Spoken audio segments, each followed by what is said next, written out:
And the biggest blow is going to be from none other than who used to be dubbed as Fergie, the Duchess of York, and Rachel Meghan Markle, who's still a Duchess. Now, it's not a fairy tale. It's real life in there. Well, so to speak. It's real life in there. They think it's real life in there. Okay. You know? So when you moved into the palace, were you surprised? Let me think. Do we have something to do with a Markle? You know? Yes. Oh, Sarah Ferguson. Just when we thought the royal family could finally catch a breath, Fergie opens her mouth, and boom, the palace is on fire. This wasn't just idle gossip, no, this was nuclear. It was one offhand comment, Meghan's first client, and suddenly, the tabloids are drooling. Prince Harry is losing his chill somewhere behind closed doors. And Meghan Markle's carefully polished Duchess image is teetering like a tower of fine crystal on a yacht rocking in the Mediterranean. Meghan Markle, Hollywood's golden girl, was suddenly recast as the mysterious yacht girl lurking in the world's most elite and shadowy circles. Fergie's words suggested that before the tiaras, the charity events, and the perfectly curated Sussex Instagram posts, Meghan may have been floating around on luxurious yachts, sipping champagne and rubbing elbows with the rich and infamous. Did she do anything scandalous? Who knows? But when Sarah Ferguson, of all people, drops the phrase first client with that signature smug grin of hers, the imagination runs wild. Before we dive into the explosive fallout and what this really means for the royal family, it would mean the world to us here at the Ruby Report if you would hit that subscribe button and turn on notifications. Because the story of how one comment ignited a global firestorm is one you won't want to miss. Insiders whisper of glamorous parties on the high seas, the kind where celebrities, aristocrats, and international financiers mix in a blur of champagne, sunsets, and whispered secrets. These weren't your average weekend cruises. These were floating social clubs where a single introduction could make or break a career. Some claim Meghan was simply using her charm to network her way up the ladder. Others hint that these gatherings had more colorful, transactional undertones. You can take it how you will, but Fergie certainly left the ambiguity juicy enough to fuel every gossip columnist's fever dream. For Prince Harry, hearing about this alleged past must have been a head-spinning cocktail of shock and rage. Not because he's a prude, but because suddenly, his duchess's past might look a little more complicated than he was led to believe. And inside Buckingham Palace, it was chaos. PR teams scrambled to figure out how to spin someone's alleged yacht adventures without sounding utterly ridiculous. Meanwhile, the tabloids had a field day, with headlines asking, Meghan, Hollywood star or yacht party maven? Social media erupted. Instagram threads, Twitter rants, and Reddit theories went into overdrive as people couldn't get enough. Was Meghan networking like a pro, or was she networking like a member of a certain infamous figure's entourage? Fergie's comment alone was enough to blur the line, and isn't that just the perfect recipe for royal drama? Harry probably wanted to bury the story in a Montecito vineyard somewhere, but no, Fergie's words were already circling the globe faster than a private jet can fly. The real genius of it all is that Fergie didn't need proof, photos, or witnesses. All she needed was a well-timed insinuation and that patented, mischievous smile. If anyone knows how to stir up royal chaos, it's Sarah Ferguson. Decades of living through and creating scandals have honed her skill to a razor's edge. The formula is simple. Drop just enough truth to make it believable, keep the rest shrouded in mystery, and then sit back and watch the palace panic. And she did it again, masterfully. Linking Meghan Markle to Prince Andrew's world, even by the faintest of threads, was no accident. It was a calculated, strategic strike. Was it revenge? Possibly. Fergie has spent decades being treated as the ultimate royal outsider, shunned by the family, publicly shamed in the press, and then only grudgingly welcomed back into the fold.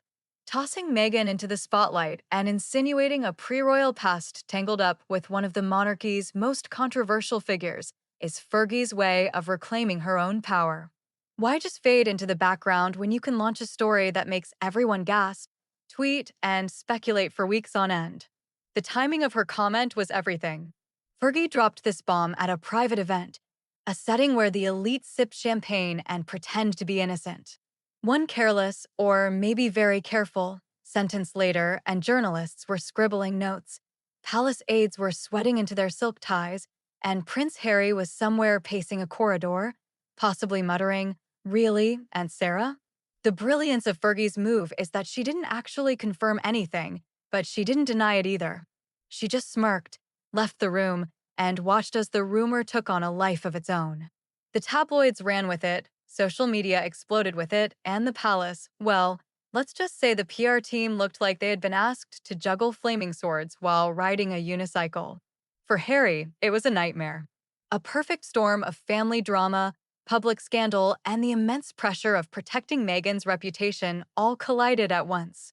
Fergie, meanwhile, was likely sipping champagne somewhere, watching the chaos she had created bloom like a master gardener. The lesson here is simple. When Sarah Ferguson speaks, the royals listen, and they almost always wish they hadn't. Now, imagine being Prince Harry in that moment. His face must have been a mixture of shock, fury, and that universal "not again" expression that every royal has perfected for the cameras. According to insiders, Harry reportedly snapped, but like any good prince, he kept it all behind closed doors. A public tantrum was out of the question. He couldn't exactly storm out of a room yelling about yacht rumors without adding even more fuel to the inferno that Fergie had just started. Meghan, on the other hand, went radio silent. Her disappearing act was textbook crisis management. Avoid the cameras, postpone public appearances, and let the rumor stew to perfection in the media. Silence, after all, is a weapon in royal circles. Every whisper, every unsent text, and every cautious glance from her team became fresh fodder for speculation. People began to imagine all sorts of scenarios: secret yacht soirees, glittering Hollywood parties, clandestine meetings with the global elite. Was any of it true? Possibly a smidge. Did it matter? Absolutely not. In this game, perception is everything. The palace staff reportedly walked around like characters in a spy thriller, with constant whispers, closed-door meetings, and furrowed brows. Harry had to navigate family betrayal, public scrutiny, and a media frenzy, all while trying to keep Meghan's reputation intact. The public, for their part, was living for the drama. Late-night shows, tabloids, and Instagram meme accounts went wild. It was like Christmas morning for royal gossip aficionados. There is nothing more delicious than watching the famously stoic royals squirm while one clever aunt drops a hint that turns decades of a polished public image into instant, scandalous intrigue. Before she ever wore a tiara, Meghan was a Hollywood hustler with a charm sharp enough to cut diamonds. She moved through a world of red carpets, galas, and charity events where every appearance was a calculated career move. She understood networking, exposure, and the complex social games that keep the elite rolling in power and influence. And somehow, yachts apparently became part of that curriculum. Whispers suggest that Meghan mingled with the rich and powerful at parties where deals, favors, and secrets flowed as freely as the champagne. Was she a clever social climber? Absolutely. Was she a yacht girl with a questionable past? Maybe. Fergie didn't clarify, and that very ambiguity is what made the story so irresistible. Harry reportedly had to digest the thought that the woman he loves had navigated worlds filled with glittering danger long before the perfectly curated Sussex Instagram life. The palace PR teams were stuck in an impossible loop of panic and strategy, trying to spin what might have been harmless networking into a clean, palatable story for the tabloids. Spoiler alert, it was impossible. The best part is that Fergie's comment ensured that Meghan's past, whether it was real, exaggerated, or completely imagined, became everyone's new obsession. By tying Meghan's Hollywood hustle to yacht rumors and Prince Andrew's controversial orbit, Fergie didn't just drop gossip, she detonated a bomb. And for Harry and Meghan, the fallout had only just begun. Linking Meghan to Andrew is like tossing a flaming cocktail into a room full of priceless chandeliers. Andrew's own history, a toxic cocktail of scandal, questionable friends, and those infamous yacht connections, makes any association with him explosive. For the palace advisors, this wasn't a minor hiccup. It was a potential public relations apocalypse. Their usual tricks of denial, distraction, and vague statements suddenly felt woefully inadequate. Every whisper from Fergie threatened to ignite a frenzy that they simply could not control. Andrew's own silence on the matter only made things worse. While Meghan and Harry have weathered their own storms, this rumor carried the unique thrill of unpredictability. The monarchy thrives on control, but suddenly, the narrative had been hijacked. Fergie's words created a bridge, connecting Meghan's Hollywood past with Andrew's notorious orbit, and suddenly, the public had a brand new, scandalous angle to dissect. Was Meghan networking cleverly, or was she entangled in something darker? The ambiguity was irresistible. In short, Fergie didn't just stir the pot, she dropped the whole royal kitchen into the mix. Andrew's shadow, dark, scandalous, and unavoidable, had now become Meghan's new, unwanted companion. And the palace, they were trapped, trying to manage reputations, calm public outrage, and pretend that this entire debacle was just another minor hiccup. Spoiler, it wasn't. Once Fergie's comment hit the public sphere, it was like releasing a pack of paparazzi wolves into the palace gardens. Social media erupted. Twitter threads exploded. Hashtags like hashtag Meghan's Yacht Days and hashtag Fergie Exposes trended globally within minutes.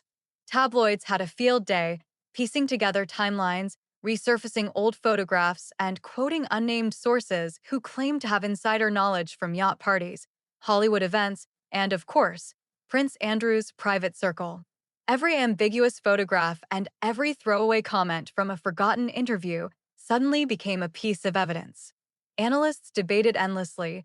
Was the word client meant to be literal, metaphorical, or just some coded dig at Meghan's cunning ambition?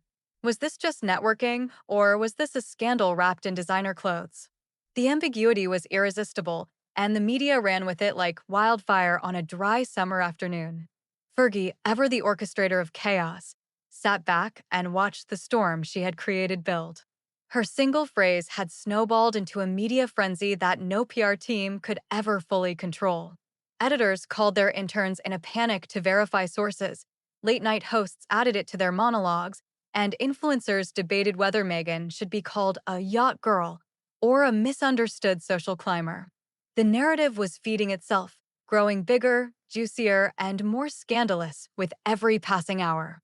Meanwhile, Meghan's charitable work, her career milestones, and all of her polished public appearances were suddenly just footnotes. The world wasn't interested in humanitarian awards when there was a juicy yacht rumor swirling around a controversial royal figure. Fergie had done it. She had created a story that was irresistible, unsolvable, and guaranteed to dominate headlines for weeks. In the end, the frenzy wasn't just about scandal, it was about control, or the shocking lack of it. And Fergie, she had just played chess while everyone else was stuck playing checkers. The palace insiders had never seen anything like it.